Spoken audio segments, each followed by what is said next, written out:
a todos, bienvenidos una semana más a las entrevistas en mi canal de YouTube. Esta semana contamos con Pedro Gutiérrez, que a sus 24 años ya es inversor profesional y gestor de un fondo de inversiones.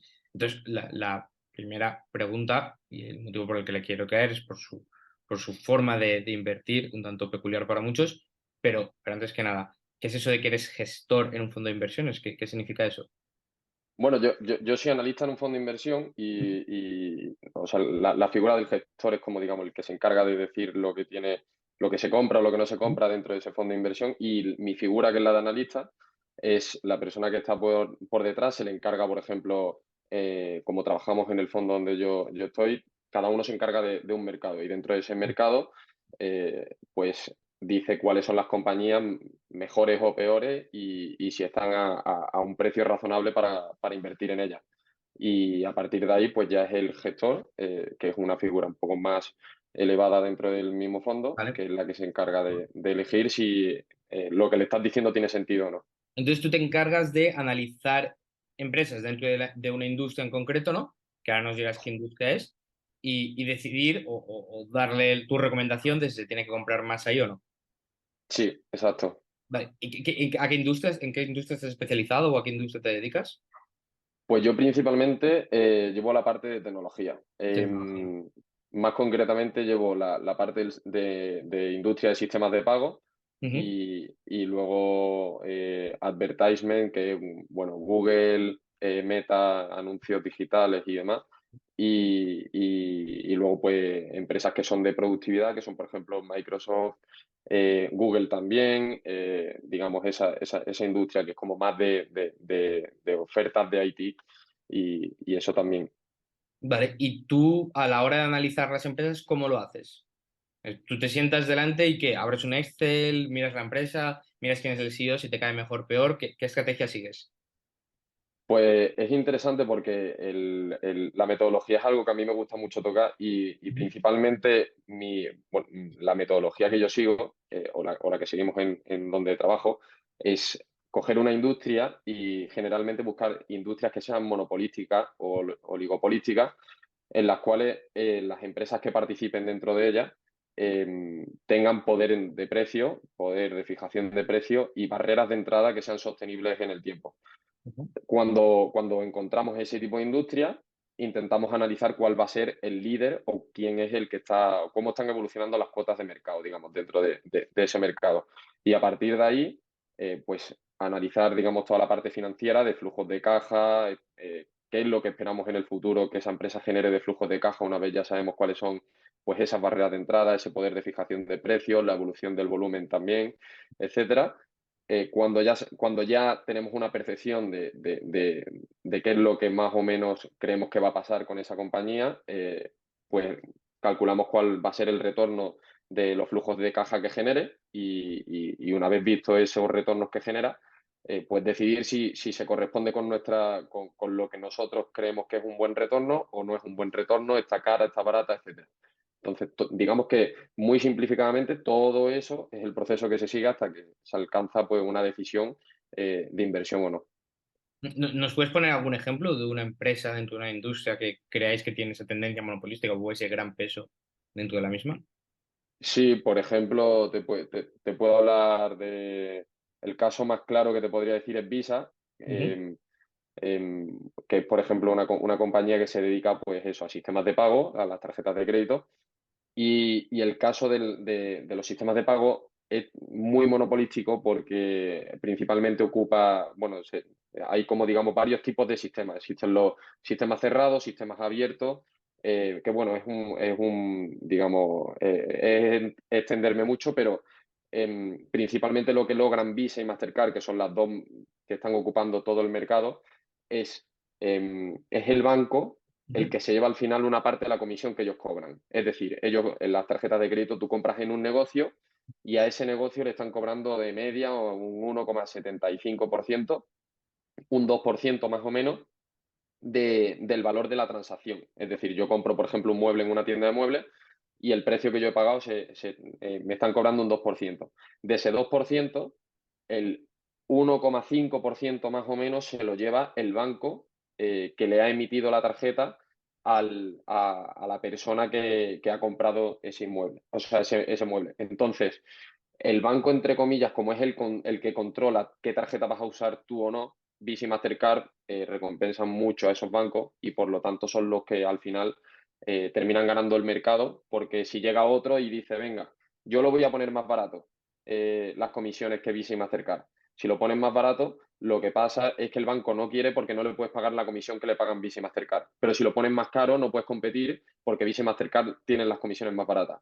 Y se genera un círculo vicioso que al final pues genera esa tendencia monopolística y al final pues un sistema de pago, en cuantos más sitios puedas pagar, pues al final tiende a concentrarse.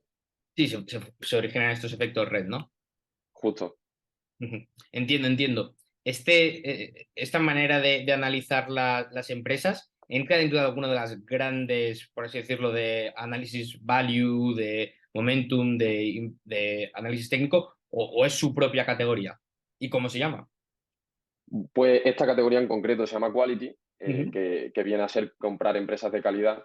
ujú, Es algo que, por ejemplo, ha hecho Warren Buffett, que digamos es el mejor inversor de la historia, gracias también a Charlie Munger, que es como su mano derecha, que fue el que le influenció en seguir este tipo de estrategias. Pero al final el mercado internacional generalmente ahora mismo es lo que está como más, digamos, no de moda, pero sí es lo que está dando más retorno. Ahí, por ejemplo, en Londres hay otro gestor que se llama Terry Smith, que gestiona un fondo que se llama Fansmith, luego hay otro que se llama Peter Sellen. Bueno, digamos que es como la tendencia actual. Y este tipo de estrategia está como, hay tres tipos de estrategias principales dentro de lo que se llama el análisis fundamental. ujú. Está la estrategia value o deep value, que básicamente viene a ser comprar barato. Y bueno, luego tienen la estrategia growth, que es comprar empresas de crecimiento. Y entre las dos, digamos que se encuentra el quality, Vale. porque no crecen tanto como las de growth, pero tampoco están baratas como las value. ¿Por qué? Porque al final son empresas de calidad y como son de muy alta calidad, pues se suele pagar un precio más alto que de lo normal, pero no crecen tanto porque ya abarcan unos mercados muy grandes. ¿Y qué opinión te merece el análisis value o el análisis growth? Yo creo al final que estos son al final, digamos, conceptos que se les suele poner para guiar un poco al principio, pero al final la inversión es simplemente comprar por debajo de lo que tú esperas que genere la empresa. Entonces, da igual si la empresa es value, si es growth, si es quality. Al final lo que hay que buscar es digamos, el tipo de empresa o el tipo de mercado que mejor se te da a ti entender. Por ejemplo, si eres informático, pues en empresas que sean tecnológicas va a ser lo que mejor te venga. Y dentro de esas empresas van pues buscar cuáles son las que tú mejor conoces y de las que puedas, digamos, tener una visión mucho más clara de cuáles van a ser esos flujos de caja que generen. Y ya a partir de ahí invertir o no en función de lo que la propia persona o el propio inversor considere. Yo creo que lo de poner esas connotaciones de value, growth y diferenciar tanto es como a veces lo hacen muy difícil porque un fondo value a lo mejor también puede ser de calidad, porque una empresa, porque esté barata no significa que no sea de calidad o que no tenga crecimiento en el futuro. A lo mejor de repente hay una nueva persona en el equipo directivo de la empresa que cambia la empresa y la empresa ahora pasa de ser value a ser growth. Al final, verlo todo de manera estática, creo que al final induce a error y hay que verlo todo de una forma mucho más dinámica. Ujú. Bueno, que hay distintas metodologías y algunas son más útiles que otras, ¿no? Pero que al final el objetivo es el mismo. Justo. Al final es predecir un flujo de caja. Ujú, ujú. Y yo, bueno, porque hablando contigo esto lo sabía, que tú seguías esta estrategia de análisis de empresa y también sé que en la empresa en la que trabajas lo hace. ¿Hubo ahí un match de tú los encontraste o los buscaste porque seguían tu misma estrategia o aprendiste esta estrategia después de trabajar con ellos o cómo fue? Pues yo me gustaba esta estrategia de antes de trabajar en este fondo, Ujú, pero sí es verdad que no tenía unos conocimientos tan altos hasta que no entré y no di ese paso a profesional. ujú, ujú, Al final, tú desde tu casa no sabes cómo funciona la industria financiera de dentro y cuando ves a una persona que sí lleva un recorrido, una experiencia y que utilizan las herramientas que utilizan los profesionales, porque una persona desde su casa no puede tener lo que se llaman, que utilizan prácticamente todos los fondos de inversión o todas las personas que se dedican a esto de una manera profesional son fuentes de información alternativa. Y eso al final cuesta mucho dinero, porque son conversaciones de proveedores de ciertas empresas. Por ejemplo, quieres analizar Visa, que lo hemos comentado antes, pues tienes conversaciones de clientes de Visa con un inversor que está interesado en cierto tema. Tienes conversaciones de proveedores de Visa hablando sobre cierto tema con otro inversor. Puedes pagar para hablar con una persona y elegir el puesto de esa persona. O sea, una serie de cosas que una persona retail, una persona de su casa no va a poder acceder a esa información y cambia muchísimo la visión que tiene y el expertise, digamos, que te genera eso después de estar cierto tiempo viendo cómo se hacen las cosas de manera profesional. Pero entonces, si yo lo he entendido bien, vosotros lo que buscáis es o la mejor, sí, o la empresa de más calidad dentro de cada industria, pero eso va un poco en contra de lo que muchos escuchamos, que es el santo grial, el consejo de inversión que todo el mundo da, que es el de diversificar, ¿no? No sé si estarás de acuerdo conmigo o no, pero parece que vosotros no diversificáis. ¿Qué pasa? ¿Y la diversificación no es tan buena como nos dicen, según tú, o qué? O sea, la diversificación al final, como concepto, es meramente estadístico. Y Ujú, si lo miras de forma estadística, tiene cierto sentido porque cuantas más, digamos, más empresas tengas en tu cartera, ujú, va a ser mucho más fácil para ti acercarte a la media de la rentabilidad del mercado. Por lo tanto, elimina el riesgo, porque al final, cómo se mide la rentabilidad de una persona en bolsa o cómo se mide la rentabilidad de un gestor, suele ser con lo que se llama el alfa. Y el alfa es la diferencia que tienes tú frente al mercado. ujú, Cuantas más empresas tengas, más cerca vas a estar de la media del mercado y por lo tanto vas a tener menos riesgo. Pero eso no implica que el mercado intrínsecamente no tenga riesgo. Si hay 1.000 empresas en bolsa y las 999 están prácticamente quebradas porque tienen muchísima deuda, lo ujú. suyo no es acercarse a la media, sino alejarse y comprar la única que no tiene tanta deuda. Entonces, la diversificación te genera ese sesgo de acercarte al mercado cuando a lo mejor el mercado probablemente esté en una burbuja. Por ejemplo, 2008, lo más óptimo que podías haber hecho en 2008 no era diversificar, sino no diversificar, incluso tener todo tu dinero en cash prácticamente, porque todos los activos financieros se derrumbaron. Entonces, el tema de la diversificación al final no es un debate si de diversificar o no, sino es un debate de compro un activo que es de calidad y que me va a generar retornos o no. Entonces, dentro de esa disyuntiva, digamos, eh, cada uno tiene que ver lo que le va a generar rentabilidad, no por comprar una empresa más voy a dejar de tener riesgo, porque a lo mejor lo que estoy haciendo es tener la empresa más segura del mundo y conforme voy añadiendo empresas, lo que estoy haciendo es perder seguridad, no reducir el riesgo. Entonces, ¿diversificar es basura o no? Que ya he subido un vídeo diciendo que sí. Para mí sí, para mí diversificar es basura, porque el concepto de diversificar es simplemente añadir empresas por añadir. O sea, Ujú, no implica un estudio, un análisis. Además que, por ejemplo, para un inversor particular, si tú quieres llevar una empresa y seguirla con una calidad muy alta a nivel de análisis, necesitas escucharte y analizar sus resultados trimestrales que tienes 4 al año, que son horas, y luego tienes que analizar los estados financieros que publiquen en esos resultados trimestrales. Luego tienes probablemente mucha información diaria si son empresas muy reconocidas. Por ejemplo, si son líderes de mercado, como es la estrategia esa que he comentado, ujú, vas a tener muchísima información diaria porque, por ejemplo, de Google, ¿cuántas noticias salen diariamente de Google? Pues imagínate que por diversificar tienes 200 empresas así. O simplemente pon que tienes 50. Tienes 4 resultados trimestrales al año por cada una, los cuales te duran de media 1 hora y media. Las llamadas que hacen, donde explican todo lo que ha pasado en el trimestre y demás, más luego leerte todos los documentos oficiales que publiquen cada resultado trimestral. Al final son 200 y pico resultados trimestrales solo por tener 40, 50 empresas. No te da tiempo si eres una persona con trabajo o con tal. Si eres una persona con un trabajo y no tienes tiempo para eso, lo suyo es tener como mucho 10 empresas o si no, invertir en un fondo.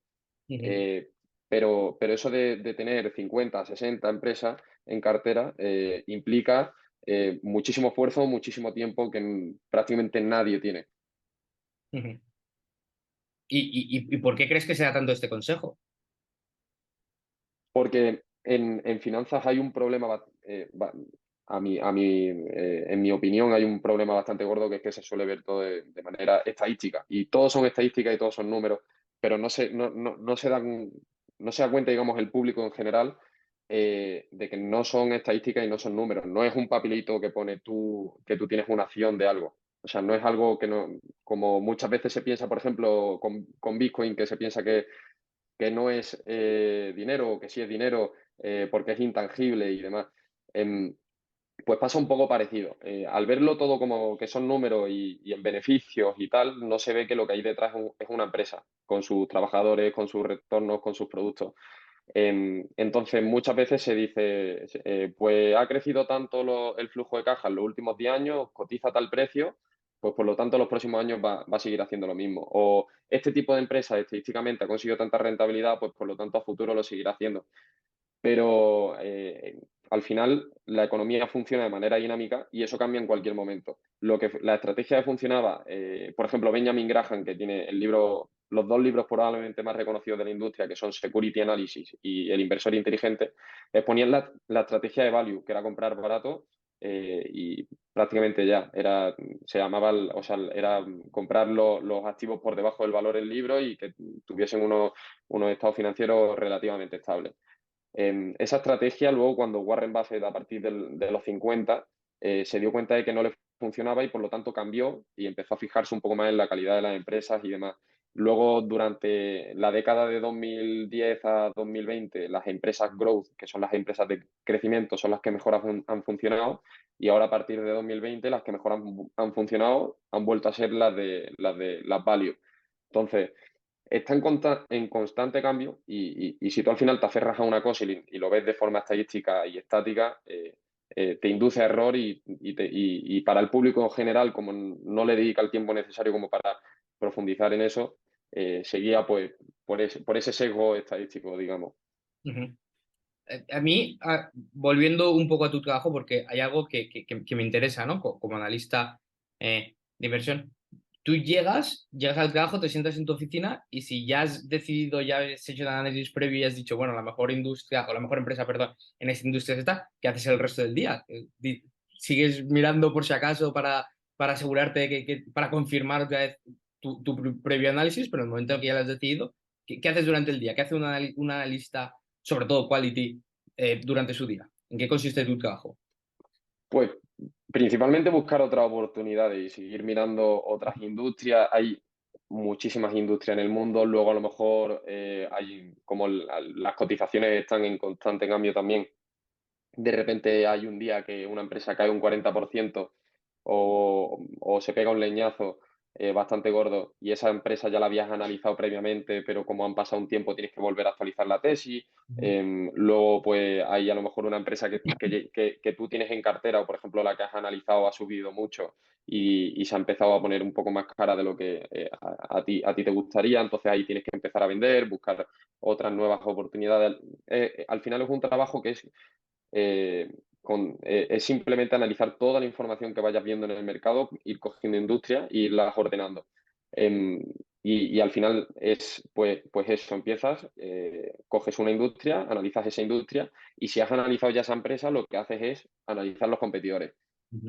y entender si es mejor que los competidores, qué avances están haciendo los competidores, qué cambios están haciendo en sus productos, cómo están impactando a lo mejor las nuevas tecnologías, como ahora que surgió el tema de las redes neuronales, los modelos de lenguaje largo, los LLM con ChatGPT, etcétera, pues todas las compañías que llevas en cartera tienes que analizar por una cómo le impacta eso.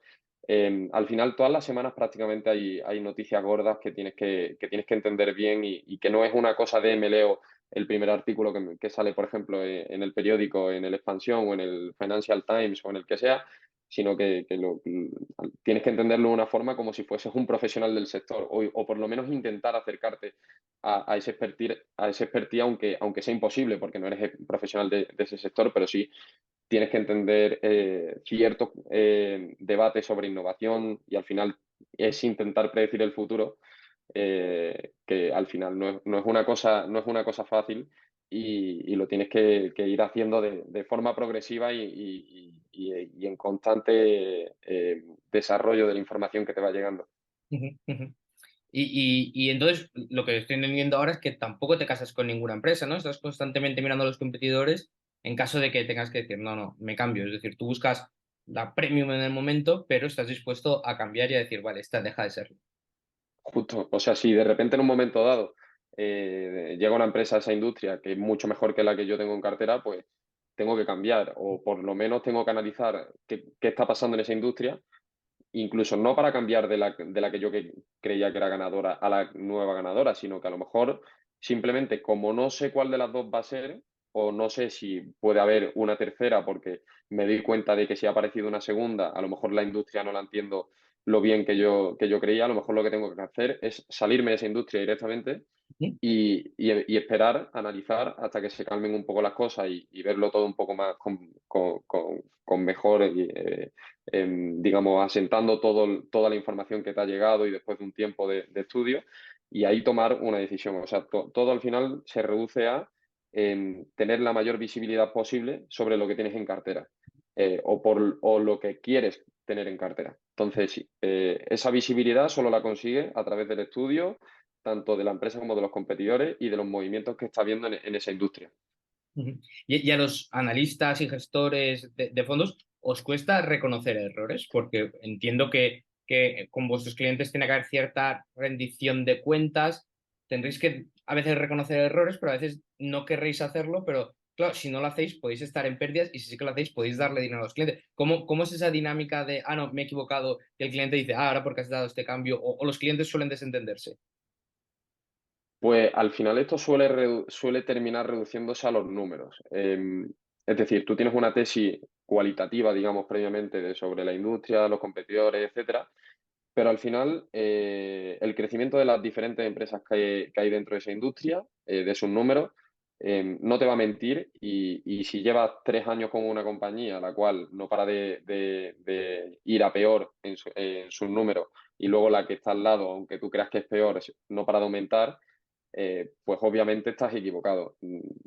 Y al final se reduce a reconocer errores, pero también tener, digamos, la mayoría de gestores, sobre todo aquí en España, se tiene ese puntito de no hacer caso digamos, a la primera información que te llega al mercado, sino hay muchas veces que, por ejemplo, otra empresa que yo he llevado, Meta Platforms, cayó un 80% el año pasado y se ha vuelto a recuperar, pero porque el mercado estaba completamente equivocado.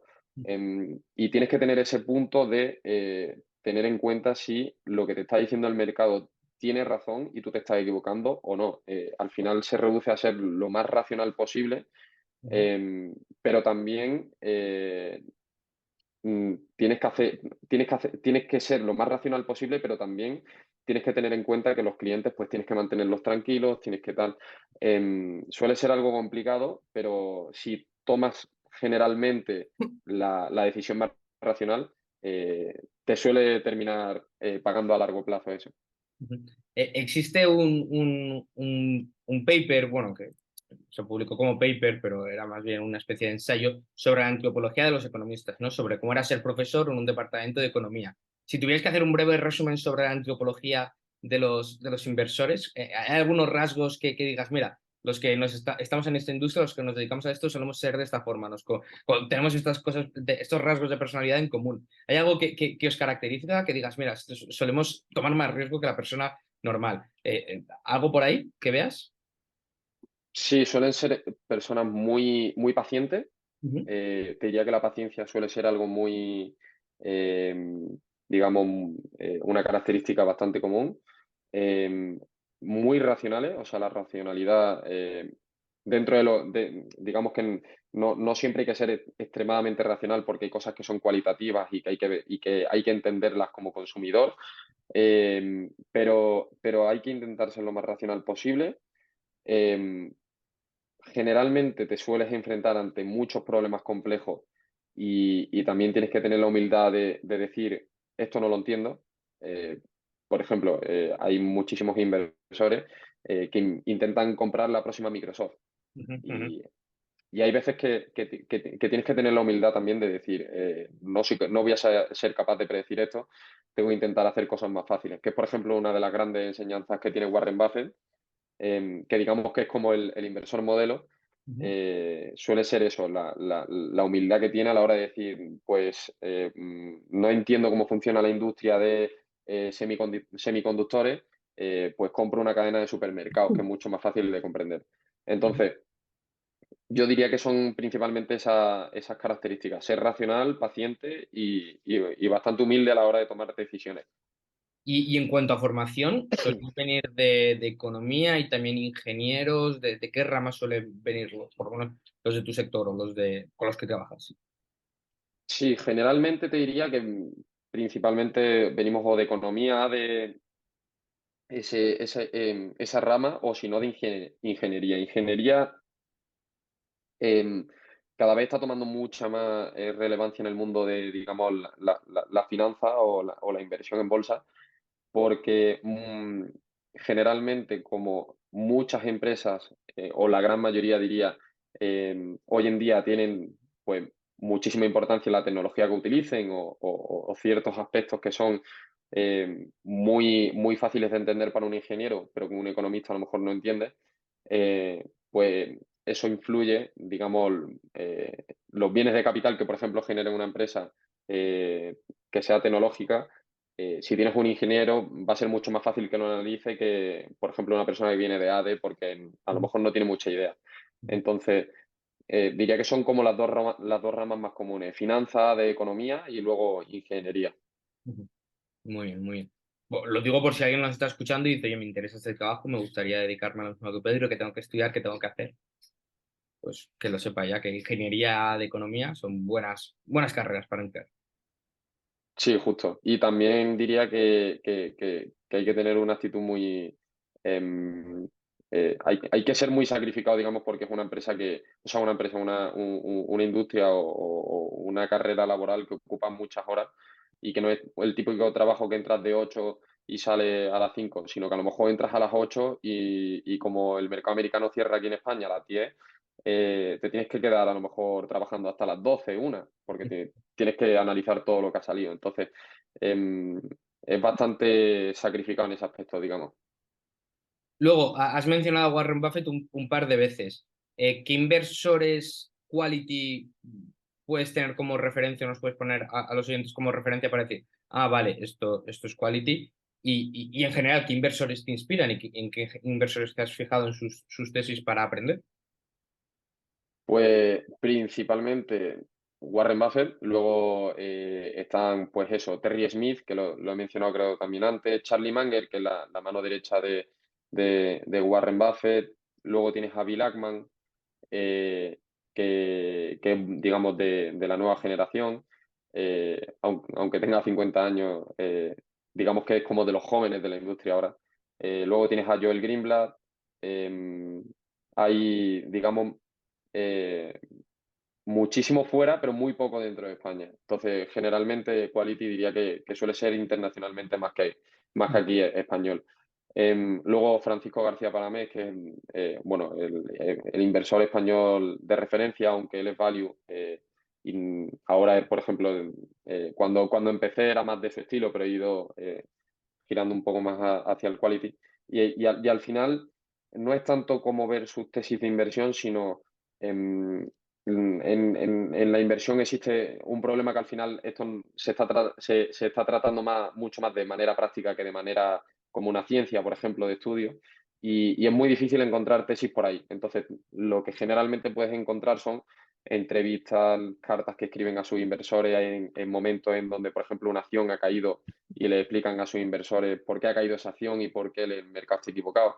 Eh, ese tipo de enseñanzas son las que al final te enseñan mucho más que, por ejemplo, ver su tesis de inversión de hace 50 años, porque a lo mejor eso no te dice nada porque no tienes ni idea de cómo estaba esa empresa hacía 50 años y no puedes ver nada diferencial desde el día de hoy. Ujú. Em, Parecía Paramés, al que mencionas, y muchos de los otros grandes inversores o inversores más famosos de España están muy inspirados y han aprendido mucho y siempre comentan y siempre hablan de la economía austriaca, ¿no? De la Escuela Austriaca de Economía. Yo a ti te conozco por el mundo y el entorno del Juan de Mariana, así que también te relaciono con ese mundillo, pero me gustaría saber cuál es tu opinión concreta de la Escuela Austriaca y también si crees que es útil, como parece que para mucha gente lo es, para el mundo de las inversiones. Sí, es excesivamente útil, muy, muy útil, porque el entender qué es la figura del empresario, la teoría de los ciclos económicos de la escuela austríaca, qué son los bienes de capital, pues entender sobre todo la teoría de, bueno, bienes de primer orden, bienes de segundo orden, etcétera, de Menger, la utilidad marginal, todos esos conceptos al final te hacen entender mucho mejor cómo funciona una empresa y cómo funciona la economía en general de manera dinámica, por ejemplo, leerte a Keynes, que aunque decían que en su época era un gran inversor, en materia pues, económica, en mi humilde opinión, estaba completamente equivocado.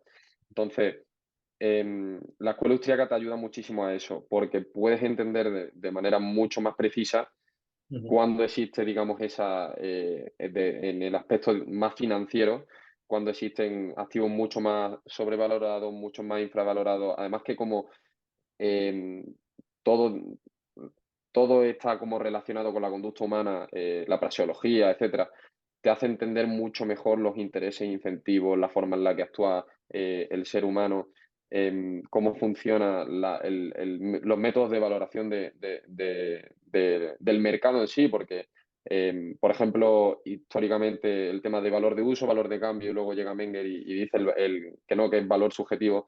Eso te hace entender también que hay, por ejemplo, en el mercado empresas que son más seguras y por eso cotizan más caras, o hay empresas más baratas, pero son más inseguras y por eso cotizan más barato. Entonces, todas esas cosas te ayudan mucho a la hora de entender cómo funciona en sí la economía, las industrias, los empresarios, sobre todo conductualmente y demás. Ujú, ujú. Entonces, también recomendarías a la gente que se quiere dedicar a la inversión que por lo menos se forme algo en escuela austriaca, ¿no? Sí, 100%. O sea, la escuela austríaca para mí es algo vital a la hora de la toma de decisiones de inversión Ujú, y lo recomiendo a 100%. ujú, ujú. Sí, algo tiene que tener, ¿no? Algo tiene que tener cuando a tanta gente le ha ayudado para este tema. Sí, totalmente. O sea, digamos que los históricamente que han sido los mejores a nivel nacional español han sido Paramés, Álvaro Guzmán y Fernando Bernat, y los tres siempre han dicho que son seguidores de la escuela austríaca. Sí, sí. Y Me han contado que el primer día en las clases de Álvaro Guzmán, no sé dónde da clases ni de qué exactamente, pero me lo ha contado alguien que ha asistido, que empieza a explicar la praxeología con Rothbard y Robinson Crusoe y los cocos y empieza a partir de ahí a explicarte los bienes de capital y digo, mira, pues, da gusto tener por lo menos en el panorama nacional gente así. sí, totalmente. Ayuda muchísimo y al final es que para mí no existe, en mi cabeza no puedo entender la inversión si no entiendo los conceptos de la escuela austríaca. Es más, por ejemplo, Warren Buffett, que siempre, por tomarlo como digamos, la referencia mundial de la inversión, siempre habla de Keynes y siempre habla de lo mucho que le gustó el libro de la teoría general de la ocupación y tal de Keynes. Pero luego, cuando lee sus cartas, siempre ha dicho que la economía funciona de manera monopolística, que las empresas compiten, que el empresario siempre busca más retorno, que, por ejemplo, los activos financieros se inflan cuando se bajan los tipos de interés, que la inflación es el mayor mal de la historia de un mundial, digamos, que hay que parar las impresoras de los bancos centrales y dice, pero si eres austríaco, no eres keynesiano. Pero bueno, te das cuenta que al final todos, para entender un poco para dónde están yendo las tendencias y predecir un poco el futuro, se basan en conceptos que al final son de la escuela austríaca, aunque intrínsecamente no lo sepan. ¿Sabías que el padre de Buffett era amigo de Rothbard? No tenía ni idea. Sí, sí, íntimos amigos, se escribían cartas, hablaban. En alguna carta, el padre le habló de su hijo, le dijo, mi hijo quiere estudiar economía, le gustan las inversiones, tal cual, sí, sí, sí.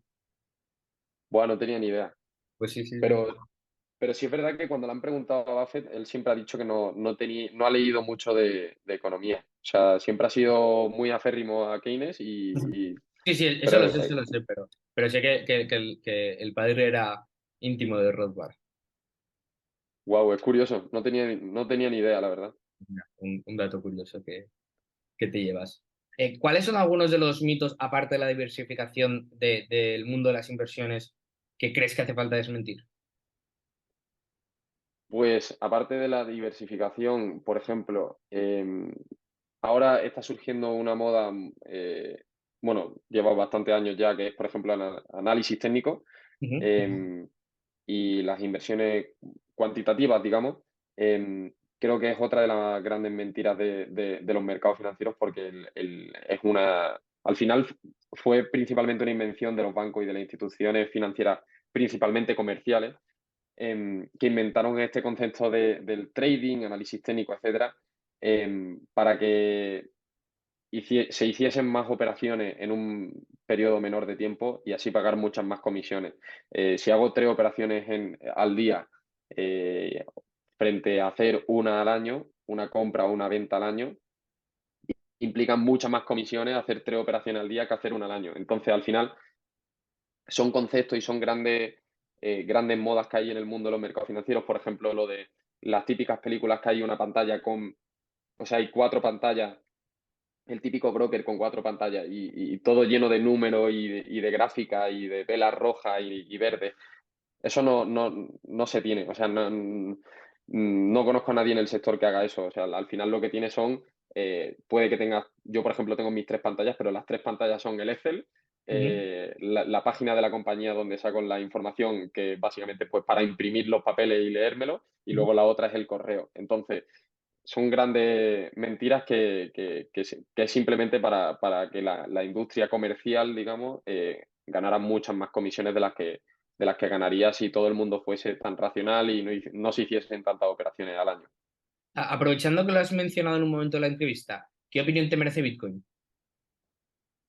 Pues como activo refugio y como dinero, em, pues o sea, no me parece mejor que el fiat, Ujú, pero no sé si como activo de inversión pudiese dar las rentabilidades que, por ejemplo, te puede dar una empresa de calidad. Entonces, creo que muchas veces esos dos conceptos se suelen tergiversar. Por ejemplo, hay mucha gente que tiene Bitcoin pues porque se cree que es un activo que le va a dar mucha rentabilidad y no porque es un dinero mejor que el que tenemos con el fiat. Y diría que esa es mi opinión, que creo que es buen dinero, pero no estoy seguro de si sería una buena inversión. Estoy completamente de acuerdo y por eso a mí, si alguna vez se me escapa, intento corregirme siempre, no me gusta decir que invierto en Bitcoin. Cuando la gente me dice inviertes en Bitcoin, yo digo, no, yo compro Bitcoin, no lo utilizo como inversión. Entiendo que como una de las demandas monetarias hay parte de demanda por especulación, ¿no? Es decir, sí compro porque creo que va a llegar o que puede llegar a ser dinero y también porque ahora mismo creo que algo de margen de especulación tiene, pero que no es el objetivo final de Bitcoin. No creo que vaya a crecer mucho más o aunque lo haga, tampoco es mi objetivo, tampoco es el porque lo compro. Si tú quieres que sea un buen dinero, no quieres que cambie mucho de valor, aunque te vaya bien a ti, no es el objetivo. Entonces, yo opino igual que como instrumento de inversión no sería el idóneo y no lo tiene que ser, no es su objetivo, pero como dinero, pues sí que plantea una buena opción. Por lo menos una gran alternativa a lo que tenemos ahora. Sí, totalmente. Mejor, cualquier cosa es mejor que lo que tenemos ahora, así que ¿Qué opinión em, te merece el sistema fiat de bancos centrales y todo? Entiendo que no es muy buena, pero ¿alguna crítica en concreto que le quieras hacer? hombre, yo siempre el hecho de que haya un tercero o digamos una autoridad que monopolice a la fuerza un mercado me parece mal. Además, Ujú. cuando veo que aunque los mercados generalmente tengo la opinión de que suelen ser monopolísticos y suelen tender a concentrarse, creo que siempre que se haga la fuerza y no por competencia, genera pues ineficiencia y mucha pérdida para la sociedad. Y en este caso, cuando es el dinero, que es la principal vía de transmisión de información de los precios y valoración de cada cosa, de todos los bienes que hay en el mercado, pues todavía mucho peor porque afecta a todos los bienes del mercado y desequilibra todos los mercados por igual. Ujú. Sí, sí, sí. Entonces, solución. alternativa, Bitcoin, ¿no? O bueno, a lo mejor se te ocurre alguna otra. A lo mejor estás a favor de volver al patrón oro, pero eso lo veo complicado. Yo soy bastante partidario del sistema bancario libre y que cada uno utilice el dinero que quiera utilizar. Si estás en Argentina y quieres usar pesos argentinos, allá tú, pero a mí no me obligas a utilizar pesos argentinos. Ujú. Sí, sí, vamos, es una banca libre y también libertad de moneda y que salga lo que el mercado decida, ¿no? Y, Justo. y ahora has dicho que los mercados tienden a ser monopolísticos, ¿no? Yo ahí estoy de acuerdo en que es el objetivo de cada empresa volverse un monopolio, pero también hay tendencias contrarias, ¿no? No sé si estarás de acuerdo o no, que las empresas también caen en errores de cálculo. Entonces, una empresa, si se hace demasiado grande y abarca demasiado de la industria, puede, bueno, no, incurre en errores de cálculo cada vez más grandes y da más margen a la competencia. Entonces, ahí también hay, no sé si estarás de acuerdo, efectos contrarios que impiden que se vuelvan grandes monopolios. O sea, existen esos efectos contrarios, pero esos efectos contrarios no suelen ser, por ejemplo, una empresa líder en un mercado que empieza a generar ineficiencia. Ujú, Lo que le suele pasar no es que el mercado en conjunto se vuelve mucho más, una competencia mucho más perfecta, sino que simplemente el segundo le quita el puesto y el ujú, segundo monopoliza mucho más el mercado de lo que lo estaba haciendo la primera. Y al final, eh, cada vez es mucho más fácil llegar pues, a más mercado, abarcar mucho más mercado, extender mucho más la información, hacer llegar pues, a la clientela o a la población, eh, digamos, las soluciones que tú eres capaz de ofrecerle para satisfacer sus necesidades y al final eso es lo que genera esa monopolización de los mercados. Sin embargo, luego tienes otra tendencia que es que cada vez hay más mercados. ujú. Cuando empezó el ser humano, pues a lo mejor los únicos mercados eran reproducirse y nutrirse. Y hoy en día, pues tenemos millones y millones de mercados. Entonces, existen esos contrapesos que es, por Y un lado, mercados sobre mercados. Es donde está. justo, pero, por ejemplo, si tú piensas en los supermercados de hace 15 años, Ujú, por poner una industria mucho más competitiva de lo que puede ser una industria pues como las típicas que se suele hablar, que son pues eso, Visa, Apple, Microsoft y de las compañías más grandes del mundo. Por ejemplo, la industria de eso, de supermercados o de bienes más minoristas. Al final son cadenas mucho más grandes y son cadenas que, bueno, pues simplemente por economías de escala tienden a abarcar el mercado y si pierden su puesto suele ser la segunda de la industria la que abarque lo que ellas pierden y no suele distribuir, o sea, lo que pierde ese líder de mercado, de cuota de mercado, no suele distribuirse por igual por todo el mercado, sino que suele recibirlo directamente la segunda o la tercera compañía que existe en esa industria. Entonces, eso tiende siempre a monopolizarse. Puede que esté equivocado, pero mi opinión y lo que suelo ver diariamente suele ser eso. Yo no tengo muy claro que sea así, o por lo menos que haya necesariamente tendencias a que sea así, cabe la posibilidad, pero bueno, esas son cosas que principalmente se tienen que demostrar luego empíricamente, ¿no? Una vez ha pasado, decir, bueno, mira, aquí cómo se ha dado para seguir la tendencia y lo que ha pasado, por eso es difícil, sobre todo hablar a gran escala, ¿no? Me parece que a lo mejor en industrias sí, en otras no, y veo difícil ver tendencias claras ahí.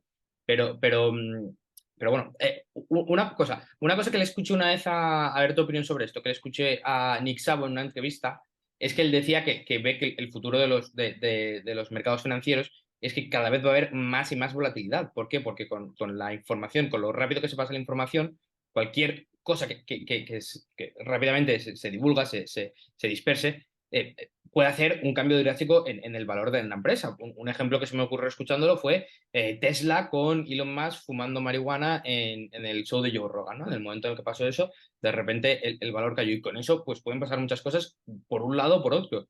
¿Estás de acuerdo con esto? ¿Crees que el futuro de los mercados financieros es hacia más volatilidad conforme más rápido se pasa la información o crees que se puede conseguir una estabilidad o que no ves una tendencia clara?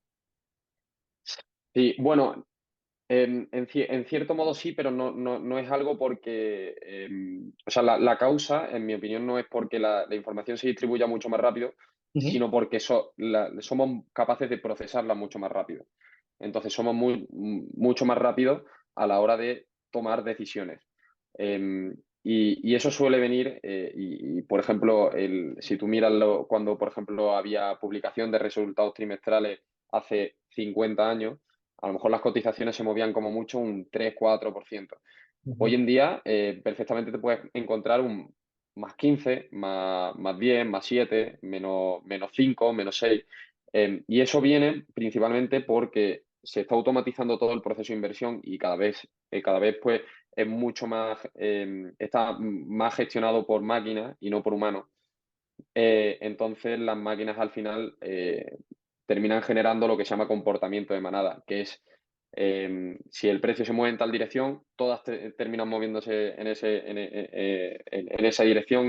Bueno, es un concepto que, por ejemplo, George Soros, que es otro de los grandes inversores de la historia, llama reflexividad.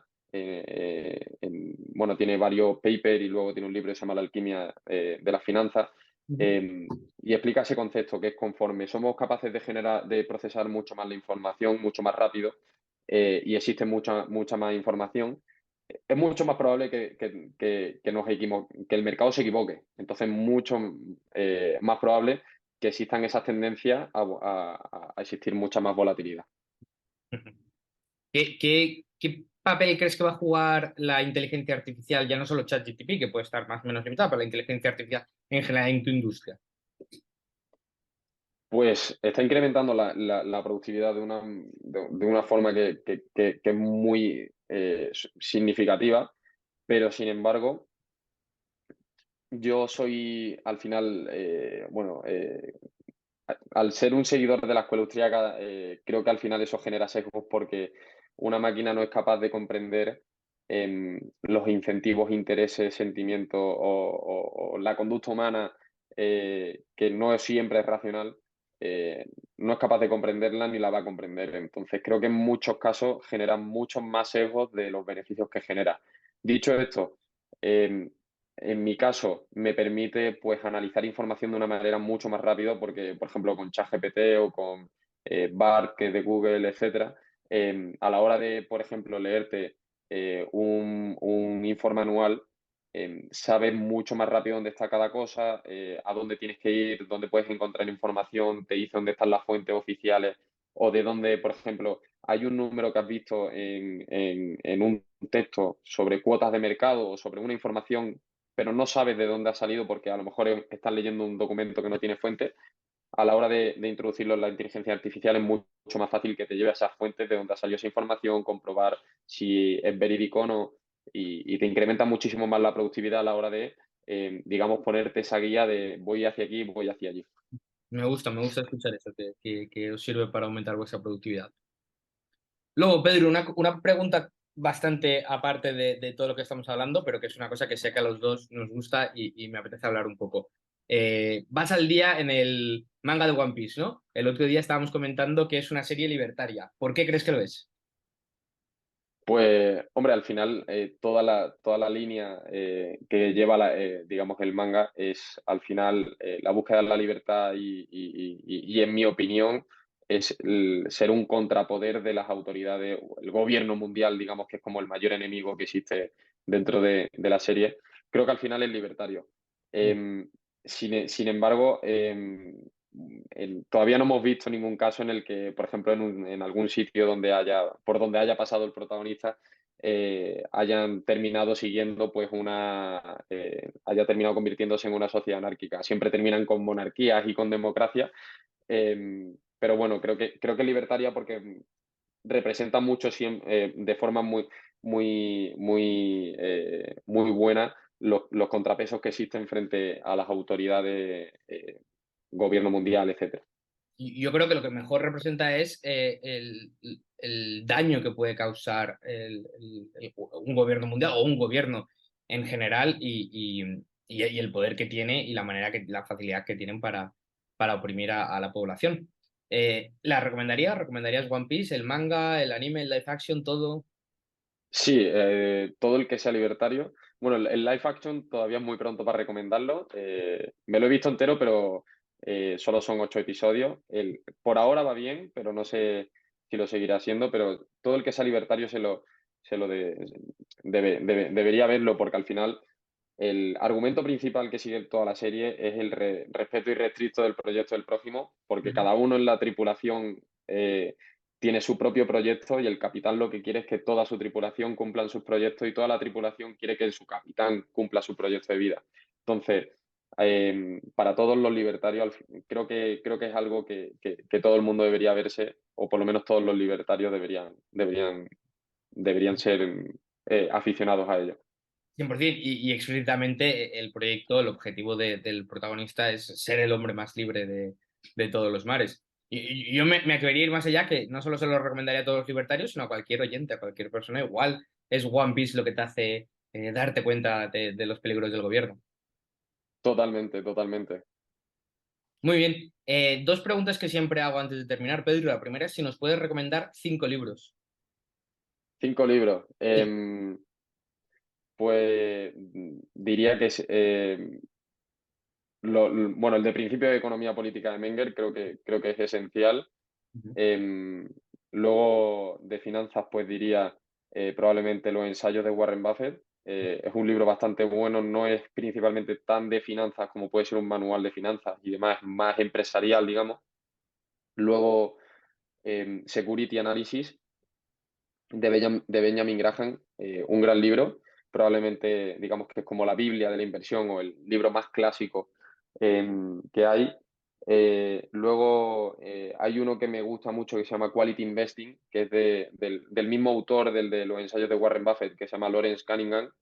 Generalmente la bibliografía de ese hombre es muy buena. Yo lo conocí en Omaha y es muy buena todo lo que escribe ese hombre.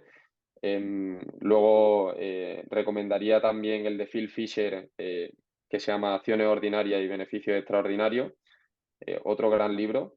Y luego yo creo que otro que también es muy bueno para entender bien cómo funciona una empresa y sobre todo para iniciarse a la hora de la interpretación de los estados financieros es uno que concretamente se llama Warren Buffett y la interpretación de los estados financieros, que lo escribe su hija Mary Buffett con David Clark, y es otro gran libro sobre todo para empezar, porque explica muy bien cómo funciona cada partida financiera. Muy bien, muy bien. Yo diría que esos 5. Y ahora, si pudieras tener una conversación con cualquier persona de la historia, viva o muerta, ¿con quién sería? Una conversación. ¿Sí? Em, pues te diría que ahora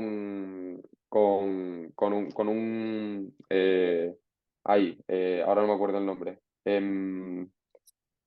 Con un analista que se llama Damodaran. Me Ujú. interesaría mucho tener una conversación con él porque generalmente es considerado como el mejor analista del mundo, Ujú. pero mis principios y mi metodología, aunque tienen, digamos, muchísimas cosas en común, las bases principales las tengo bastante contrarias. Entonces me gustaría tener una conversación con él. Es el del pequeño libro de la evaluación de empresas, ¿no? Sí, justo. Muy bien, muy bien.